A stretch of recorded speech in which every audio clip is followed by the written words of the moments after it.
on with the DJ Hey, again. oh my gosh. It's just when you think your day can't get any better, I get to visit with Kevin Downey, just like this. I always Listen, enjoy it. so Kevin, I am going to interview you, but this isn't just like any other interview show because you don't just get to talk. You're an awesome salesperson. You have a great business mind and a business acumen, and I have to challenge you on certain of your beliefs. Challenge me. Yes. I get challenged. This is a real conversation. It's not just an interview. All Okay. right. All right. If you think you can handle it. I can handle it. Okay. By the way, what I just did is a great setup for conversations with prospects and customers.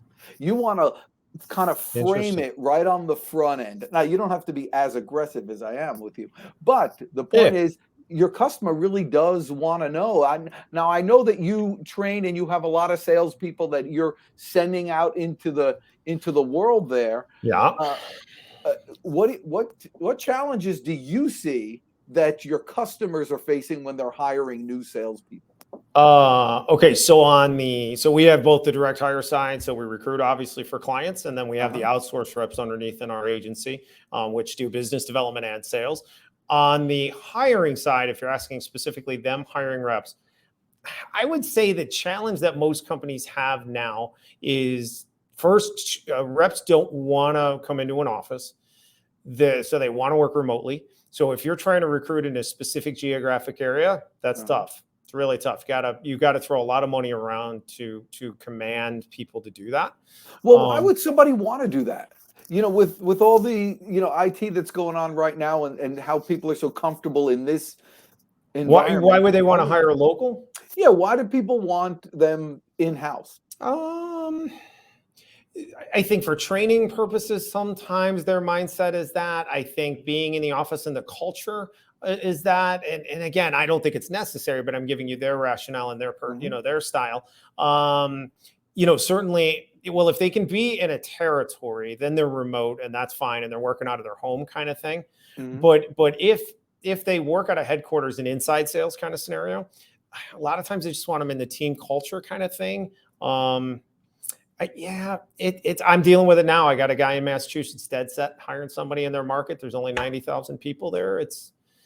And he's very specific about what he wants. So you got a limited pool to work with. So I would say the challenge is that, and then tied to that is that I love video interview stuff for clients, getting the candidates to record themselves because it overcomes so much that the client is looking for in the resume. Because if they're resume hounds and that's all they have to look at, they get so picky. They just get so picky about, they want to see this, this, this, and this, and they want 14 check boxes checked, and it's like 14 boxes checked, and it's like, there was a joke YouTube video by a recruiter, kind of a funny YouTube video about, the recruiter had somebody, they said, oh, well, they're perfect, but maybe we can find somebody more perfect. Yeah. And we seemingly are dealing with that like a lot. And a local, it gets really, really hard. Remote, all right. Well, I think you answered the thing. You said something that I had not heard before, which I think would be great. I like the idea of bringing people in for training, getting them into inculcated with the culture, and then send them out remotely, but at least they're not flying blind. I think that's a very good idea. Okay, I'm bring them in for training, and then I just like their regular meetings. I mean, I think managers are challenged right now because they're trying to figure out a way to connect. Because like if you're in the office, right, you can stop by Johnny's office, and you can stop by Julie's office, right, and you can just pop in and have that quick conversation. When we're working remotely, everybody is so scheduled, especially managers, owners, C-level guys and gals. Everybody's regimented. So they don't make time for their people like they should. They don't like reach out and just check in. Hey, Dan, how's it going today? How's the phone? Yeah. That kind of stuff. And they need to do that. We talk to them about that a lot. Well, a lot of that can be handled now through technology and through Slack and who's sponsoring this show, Interaction. There'll be info on Interaction. Interaction is really overcomes all that. So let me ask you this though, because now once the salesperson gets hired and they get in, and I'm dealing with a lot of software sales right now, which is challenge. The idea with software sales is everybody kind of has a solution already, and it's very rare that you're finding somebody that doesn't have email. Okay, so like, let's say you were trying to sell email. Oh, it's an unbelievable, dude, I got that covered. I got everything. And now you have something that can make them more efficient. Slack or something is more efficient than what they're using for communication, but they already have something. So how do you train your salespeople to overcome I'm all set, which I think is the biggest objection? That is the biggest challenge. Tech, software, you have a lot. I have multiple clients that they're going after people. The target audience is people that already have a solution, right? Because they know they have some level of need, but the challenge is you're going after people that already have a solution, right? So it does differentiate a little bit on whether or not you're going top down or you're going to the employee side. So if you're entry point, the employees, what that means. Explain what that means for the car buying public out there who's just coming here. What do you mean top down? So if you go top down, which I prefer to do in all cases, if I can, enterprise level, it's a little tricky, but small to mid market, I want to go to owners first because they're more open to things that change their business, make things more efficient, make things better. They're open to change. If you go into their people that are implementers or use, the challenge you run into is you're creating work for them. So you have that whole line that you talked about one time. I watched you talking about the pain that you're going to relieve has to outweigh, the money they're going to have to give up out of their wallet, right? Yeah. The pain of taking the money out of your wallet needs to be less than it needs to be greater than the pain. So using your example, because that's a really good example, and I don't disagree. If you go after employees, anything that you're going to do that we're going to present to them, if they're an implementation type person, you're going to create change for them. So you're going to create work. Is there really benefit to them? So the benefit for them has to outweigh the pain of changing because it doesn't cost them anything, so change itself. Change is painful. Very. So you have to overcome that. Employees hate change. Employees hate change. They just do. If they don't own part of the company, philosophically underneath, we all want to say they want the company to do better and all that stuff. But I've sent 20 million emails now for clients. Employees don't respond to stuff that's going to change their job easily. Brilliant. Very, very hard. That's brilliant. So you go because the answer is different. If Mr. CEO or Mrs. CEO came down to Mr. VP of sales and says, "Hey, talk to this guy." Yes. That person is. If you're going to go after, if you're doing software and you're going after, like you talked about, if you got software and everybody you're targeting already has a solution, you got to figure out a way to go top down. And if that's enterprise, you got to go as high as you can reasonably go to get it introduced to somebody who is going to care about that change being better for the company, regardless of the pain it creates in the process of change. So go top down, down. That's your. I almost always want to go top down. Corporate gifts, ironically enough, that isn't the case.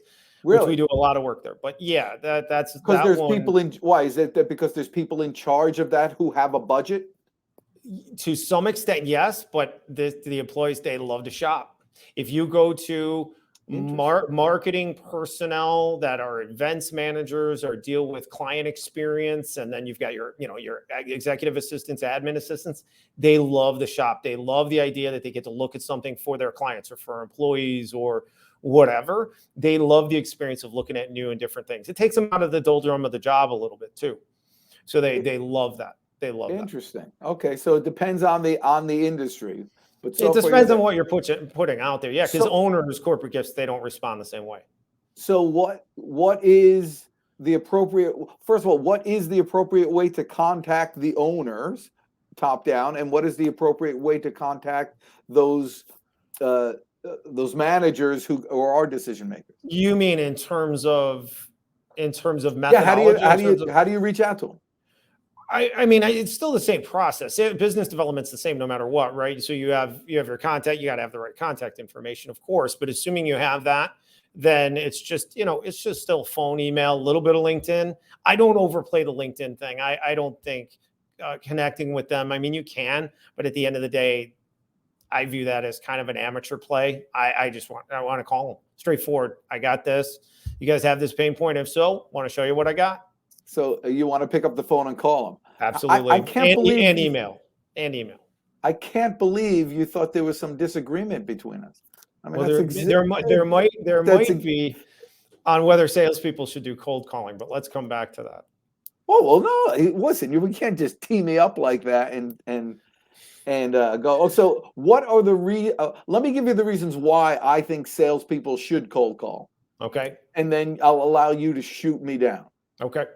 Okay. I think that there is no better training to sell to the 80% of the people in the middle. So let me backtrack. I think there's 10% of the people on the top of this triangle that will buy no matter what. They're in the market, they need it, they're starting new business, they need a website. Sure. We're going to have to go after, we're going to have to get something. Why not I'll deal with the first person that calls me up.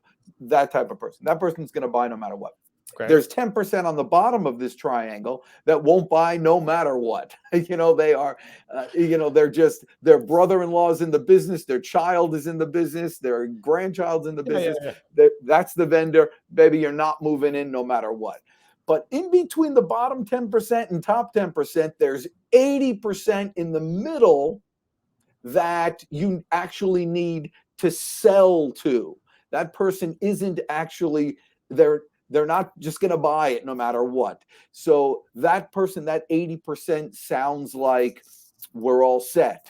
Or it sounds like, you know what, there's just not enough pain, or that's not my department, or we're happy with our current provider. Okay. That thing needs some nurturing. The best way, in my opinion, to train yourself on how to deal with that person is through the salesperson taking their time on a daily basis and knocking out a few cold calls. Sorry. Back your cars. Oh, I'm sorry. Thank you.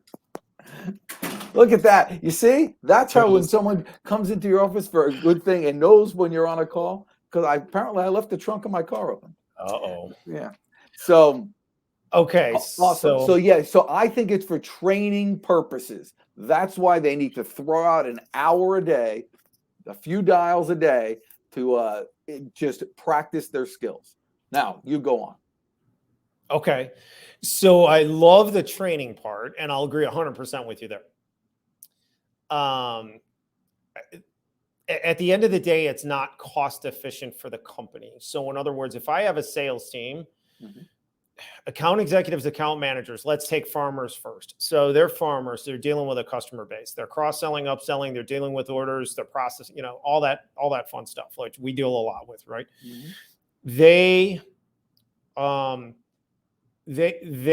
busy. They're going to have a very hard time. You talked about segmenting an hour. You are one out of 100 people that can do that. Like there's just, to me, cold outreach is a rhythm and it's a process. It's a habit.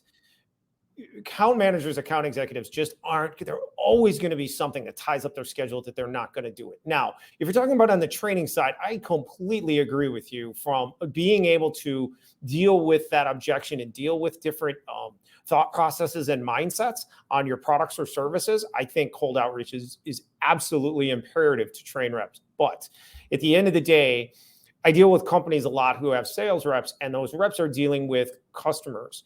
And the owners complain there's not enough cold outreach. There's not enough business development. It's because you're trying to fit a square peg into a round hole. If you have a customer base, Dan, you're one of the few guys that'll segment an hour every day. Hard schedule, because you hard schedule it, don't you?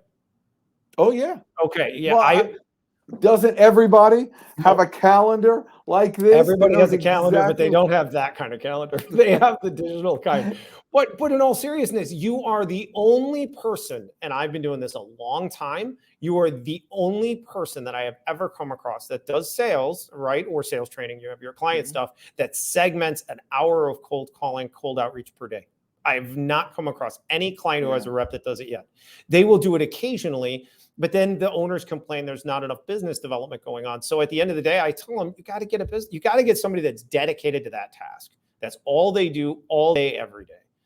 Yeah. Well, the challenge with that is it's impossible to keep that person interested. I mean, even me, and I love cold calling. More than 4 hours a day, you want to kill yourself.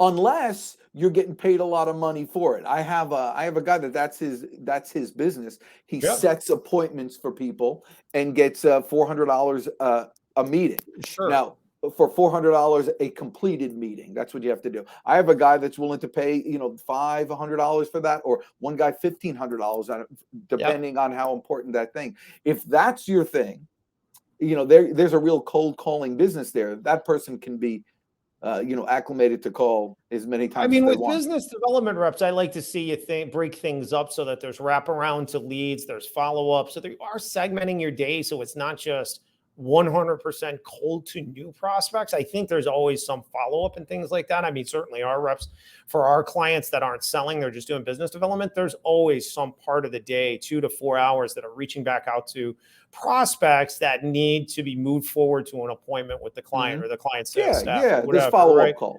Yeah, that helps. I mean, you do bring up a good point, and that was going to go to the one thing I was going to tease you, just throw out there, is that, we have our outsource reps who are almost 100% in Latin America. And it is a huge challenge to hire business development reps in the United States right now for companies, mostly not because you can't hire them, but because you can't keep them in that role. Because once, and this goes back to, I was going to go all the way back to rep training. Once they are trained on products and services so well that they can prescribe, right? Because when you're doing business development, you're generally reaching out to see if somebody has a pain point. You can say that our company can solve a problem, but you're not necessarily digging into how you solve the problem if you're doing business development, right? From a BDR side, not sales. So if at some point they can prescribe a solution, let's say in software, they can dig into the detail and present it and show the solution, now they're in a sales role. So you cannot keep somebody in the United States in that BDR role for very long. They're ultimately going to be able to prescribe the solution and want to do sales. It is a very difficult conundrum that I don't hear talked about, but it is very common. It's why the reps in Latin America, you can still do Far East, Philippines, Singapore. If you're paying them $1,250 a month, $1,500 a month, certainly in some countries you can get down to $1,000, you are beating their cost of living for a 4-person household. There's no way they'll ever leave you. I mean, that's the huge advantage of that situation. And they're very good. Listen, we're in agreement. We're in agreement with that. I believe so I can only speak for, when you're running a business, I understand that idea. But for the individual salesperson type of people that I coach regularly, type of salespeople that I deal with regularly, I think it's important for them, if they were able to nurture their skills enough to get from that SDR position to an actual sales role. Why let those skills diminish? And you can earn a fortune and you originally spoke. I'm going to wrap this whole thing in a tight little bow. We're all done. Okay. We started with the way to get the bigger accounts and the enterprise accounts is going top down. The way you go top down is you, with your skills as a salesperson, as a professional in there, pick up the phone and call that person, a SDR from Latin America, not diminishing their value as a human being. Sure. That the enterprise level boss, CEO, VP, director, whoever that is taking your call 100 times more than they're taking that other call. Regimented process, though, right? So the difference is if I've got somebody who's truly just BDR, to kind of where you were going, like that kind of person, my goal is not to prescribe. It's not to present. It's simply to ask if you have this pain point, get collateral and solution in front of them that's in written form, PDF, and a call to action to schedule a call with Dan Jordan, salesperson, right? So account executive, whatever. To that end, they can handle it. There's no problem there. But you're right. The minute they start prescribing a solution, right? Typically speaking, in the United States, if you're hiring that, you'd start digging into prescription and stuff. Now you're talking about sales. I think one of the questions I'd ask you then is, if you recruit in the United States, I love when you hire BDRs and that's how they cut their teeth for a sales job, and you promote them from that position. So your BDR SDR role is your breeding ground for your sales account manager, account executive job. Agree? Yeah. Here's the thing. It's not one or the other. It's and. It's not this. It's not an or anymore. It's an and. You need to have 5 kind of fingers out there in different marketing capacities, bringing everything in. But one of them, in my humble opinion, needs to be constantly honing your skills. All I'm asking for is an hour a day. I'm telling you, spend an hour a day thinking about the stuff that you should be doing. I'm not going to disagree. I cannot disagree. I'm being a pragmatist in saying that in my experience with clients, getting six-figure paid sales reps to do cold outreach consistently is very, very difficult. So, so do you think that it's a good idea? Last thing. So it's a good idea that BDR, SDR role in the United States could be a great breeding ground for your sales reps, right? Could be oh my gosh, it's the only right? one. It's the only way. Okay, what happens when you run out of sales slots? That's really my challenge question for you. What do you do when you want long-term person to do nothing but business development, just pure cold outreach, getting stuff in front of people and generating appointments, leads for your sales team? What do you do in that case? I think you got to outsource it, because then you can turn it on and turn it off anytime you want. Yeah, I mean, that's ultimately what we end up doing. In some industries, our guys do sales too, but yeah, that's ultimately what we end up doing. That's when someone needs Kevin Downey. Right. Okay. I was just curious. But I agree with you on the training stuff. Yeah, well, you got to get that. And really, the other thing, the last thing that you need, and I'll finish it up, is that you need to have good data on your people. So with all this technology, go ahead and use it. And measure. If you're looking to hire people, don't necessarily measure just the results. People talk about KPIs all the time, key performance indicators, you know, how many sales. You want to measure the behaviors, KBIs, you know, the key behavioral indicators, how many dials, how many contacts, how many calls, how many follow-ups, how many results. Once you have all that, then you could once you have that real-time data, then you can really measure what's going on in the challenges. Because the worst thing in the world is not to hire a bad sales rep or BDR. The worst thing is to wait 9 months to figure it out. Oh, agree 100%. And then part of that, the way that we challenge reps is I force them to give feedback on what they are doing, because I force them to take ownership of the job. I talk about that when recruiting all of the time. I want reps who will take ownership of the job. I do not want reps that need to be spoon-fed everything. Training, yes. Yes, guidelines, put them in a box to a degree, but I want them to have to think about what they're doing. I want them to be able to take ownership of that job, because if they don't, they're not going to do any good in the long run. Awesome. Well, I think that's a perfect way to end it. All You're right. Awesome, Kevin Downey. I appreciate you. So if someone needs your stuff, I'm sure we'll put some links down here. I always enjoy it. All right, DJ. We'll do it again. Man. All right. Talk soon. All right, buddy. Be good.